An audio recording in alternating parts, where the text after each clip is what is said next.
Hello everyone, कैसे हैं आप सभी लोग। एसएससी सीजीएल 2022 की अटेंडेंस का आरटीए रिप्लाई आ गया है। और अगर मैं बात करूं, टोटल जितना एक्सपेक्ट किया था कि कितने लोग एग्ज़ाम दे रहे होंगे, लगभग उतने ही हैं। ठीक है। आप देखेंगे यहाँ पे सुबह वाली वीडियो में मैंने बताया था कि लगभग इतने लाख लोगों ने फॉर्म भरा है। इनमें से कुछ लोगों का फॉर्म रिजेक्ट भी हुआ है। और 15 से 17 लाख के बीच में कैंडिडेट्स ऐसे हो रहे होंगे जो अपीयर हुए होंगे एग्जाम में। 45% अप्रॉक्सीमेट आइडिया था कि इतने लोगों ने एग्ज़ाम दिया होगा इसमें से।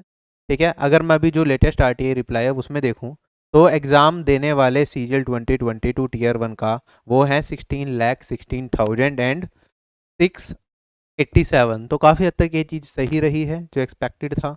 ठीक है, इतने ही लोग दे रहे हैं तो अटेंडेंस अगर हम देखें, जितने लोगों ने फॉर्म भरा था और एग्ज़ाम देने वाले 46.44% ही हमारे पास अटेंडेंस है। बस अब ये है कि जो वैकेंसीज एस एस जल्दी से ऑफिशियल वैकेंसीज भी अपडेट कर दे, और जितनी हम एक्सपेक्ट करके चल रहे हैं एनालिसिस में वैसे ही वैकेंसीज आ जाएँ और उतने ही नंबर ऑफ कैंडिडेट्स को बुला लें, तो वैसे ही कट ऑफ आ जाए तो सबसे बेस्ट रहेगा। बाकी कट ऑफ उससे कम भी चले जाए तो ज़्यादा खुशी होगी, ज़्यादा नहीं जानी चाहिए बस। ठीक है। तो यही है अपडेट छोटा सा कि नंबर ऑफ कैंडिडेट जो अपीयर हुए एग्जामिनेशन में वो इतने हैं। तो टीयर 2 की तैयारी में लगे रहो, रुको मत यहाँ पे। ठीक है। अच्छा मौका इस बार। Bye bye, take care, have a nice day and जय हिंद।